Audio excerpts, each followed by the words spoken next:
आज के इस एक्सप्लेनर में चलिए एक बहुत ही रोमांचक ब्रह्मांडीय यात्रा पर चलते हैं। हम ब्लैक होल के पूरे जीवन चक्र को करीब से समझने वाले हैं। सच मानिए, इसके एक बेहद विस्फोटक जन्म से लेकर इसके खौफनाक आकार और अंत में इसके पूरी तरह से मिट जाने तक की जो कहानी है ना, वो वाकई हैरान कर देने वाली है। इस पूरी चर्चा में हमारा ब्रह्मांडीय रोड मैप कुछ इस तरह का रहने वाला है। सबसे पहले ब्लैक होल का जन्म, दूसरा इस अथाह गर्त की संरचना, तीसरा ब्रह्मांडीय दिग्गजों का आकार, चौथा सबसे विशाल ब्लैक होल्स की तुलना और अंत में पांचवा ब्लैक होल की मृत्यु कैसे होती है। तो चलिए आगे बढ़ते हैं। अध्याय 1, ब्लैक होल का जन्म। इस सफर की शुरुआत करने के लिए हमें सबसे पहले उन विशाल तारों के अंदर काम करने वाले बलों के उस नाजुक संतुलन को देखना होगा जो एक ब्लैक होल के पैदा होने से ठीक पहले मौजूद होता है। यहाँ जो सबसे दिलचस्प बात है वो है समय की गति का बिल्कुल बदल जाना। तारों के अंदर अरबों सालों तक चलने वाला हाइड्रोजन फ्यूजन और लोहे का निर्माण अचानक से ठप पड़ जाता है। वो धीमा और बेहद नाजुक संतुलन एक सेकंड के भी एक बहुत ही छोटे हिस्से में पूरी तरह बिखर जाता है। तारा अंदर की ओर ढहता है और एक भयंकर सुपरनोवा विस्फोट होता है। बस यही वो पल है जो या तो एक न्यूट्रॉन तारे को पीछे छोड़ जाता है या फिर एक बिल्कुल नए ब्लैक होल को जन्म देता है। अध्याय 2, इस अथाह गर्त की संरचना। अब जबकि हमारा ब्लैक होल बन चुका है, तो चलिए इसकी खौफनाक संरचना को समझते हैं। साथ ही इस बात पर भी विचार करते हैं कि सिद्धांत रूप में अगर कोई चीज इसके बहुत करीब पहुंच जाए तो क्या होगा। तो यहाँ समझने वाली सबसे अहम बात यह है कि इवेंट होराइजन कोई ठोस दीवार या भौतिक आवरण नहीं है, बल्कि एक गणितीय सीमा है। इसे हम ब्रह्मांड का वो दरवाजा कह सकते हैं जो अंदर जाने वाली किसी भी चीज के लिए हमेशा हमेशा के लिए बंद हो जाता है, क्योंकि यहाँ से बचने के लिए प्रकाश की गति से भी तेज भागना होगा, जो कि भौतिकी के नियमों के अनुसार पूरी तरह असंभव है। और अगर हम इसके बिल्कुल मृत केंद्र की बात करें तो वहाँ सिंगुलैरिटी स्थित होती है। ये अंतरिक्ष में एक ऐसा बिंदु है जो इतना ज्यादा सघन है, इतना अनंत घनत्व वाला है कि हमारी वर्तमान भौतिकी इसे समझा ही नहीं सकती। अक्सर इसे विज्ञान की भाषा में शून्य से भाग देने या डिवाइडिंग बाय जीरो की त्रुटि माना जाता है, जहाँ सारे नियम टूट जाते हैं। अब चलिए कल्पना करते हैं कि कोई अंतरिक्ष यात्री इसके अंदर गिर रहा है। ऐसे में आइंस्टीन की सापेक्षता दो बिल्कुल अलग अलग वास्तविकताएं पैदा कर देती है। ये पूरी तरह इस बात पर निर्भर करता है कि देखने वाला कहाँ मौजूद है। बाहर खड़े किसी पर्यवेक्षक को ऐसा लगेगा मानो वो यात्री समय में जम गया है, धीरे धीरे लाल हो रहा है और फिर गायब हो गया। जबकि अंदर गिरने वाले यात्री को लगेगा कि बाहर का बाकी पूरा ब्रह्मांड किसी वीडियो की तरह फास्ट फॉरवर्ड में चल रहा है ना जी। खैर, इवेंट होराइजन को पार करने के बाद उस काल्पनिक यात्री के लिए चीजें बहुत डरावनी हो जाती हैं। उसे एक भयानक सैद्धांतिक स्थिति का सामना करना पड़ेगा। या तो उसका शरीर गुरुत्वाकर्षण की वजह से नूडल की तरह खिंचकर सिर्फ एक परमाणु जितना चौड़ा रह जाएगा, जिसे वैज्ञानिक मजाकिया अंदाज में स्पैगेटिफिकेशन कहते हैं, या फिर वो एक सैद्धांतिक आग की दीवार यानी फायरवॉल से टकराकर पल भर में भस्म हो जाएगा। दोनों ही सूरतों में अंत बहुत बुरा है।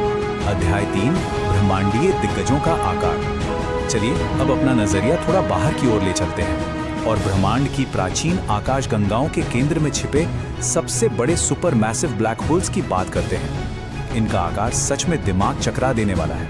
100 अरब, ये कोई मामूली संख्या नहीं है।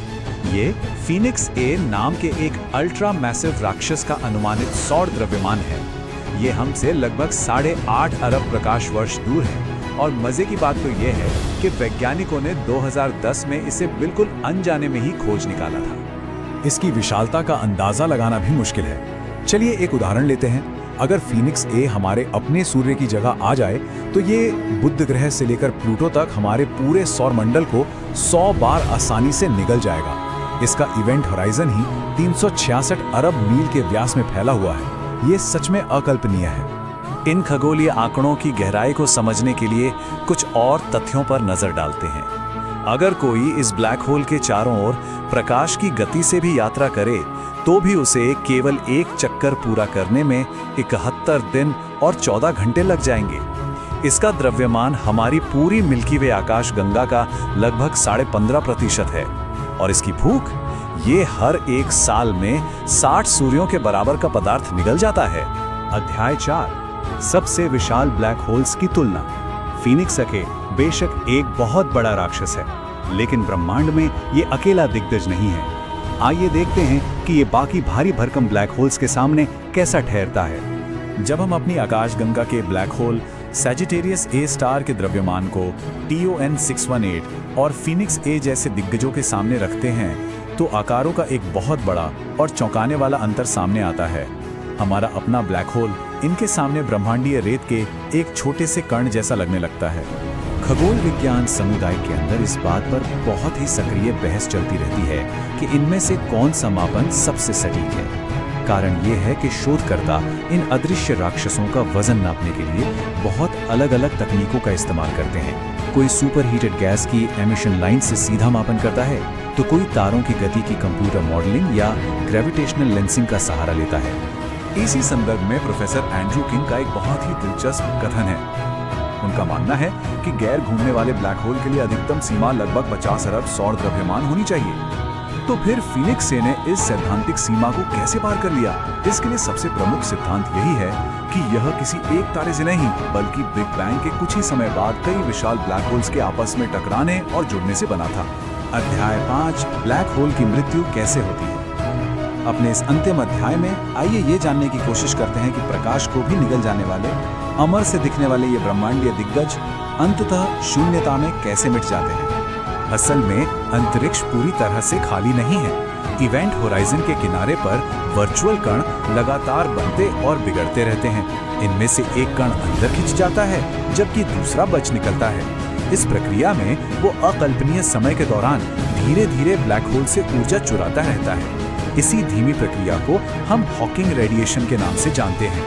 चलिए देखते हैं कि ये वाष्पीकरण कैसे होता है। अनंत युगों तक एक पहाड़ के द्रव्यमान वाला ब्लैक होल हमारे सूर्य की तरह गर्मी छोड़ता रहता है। जब कुछ सहस्राब्दी बाकी रह जाती है तो ये एक क्षुद्र ग्रह के आकार में सिकुड़ जाता है और सामान्य तापमान पर गर्मी छोड़ता है। लेकिन जैसे जैसे इसका द्रव्यमान कम होता है, रेडिएशन की प्रक्रिया तेज हो जाती है और अंत में अपने जीवन के आखिरी सेकंड में ये अरबों परमाणु बमों की ऊर्जा के साथ एक बहुत ही भयानक विस्फोट में खत्म हो जाता है। लेकिन रुकिए, ये विस्फोट हाल फिलहाल में नहीं होने वाला है। इसमें एक गोगोल वर्ष तक का समय लग सकता है। एक गोगोल यानी एक के बाद 100 शून्य। ये समय रेखा इतनी विशाल और लंबी है कि इसके होने से बहुत पहले ही हमारा बाकी पूरा ब्रह्मांड मृत हो चुका होगा और रहने के लायक बिल्कुल नहीं बचेगा।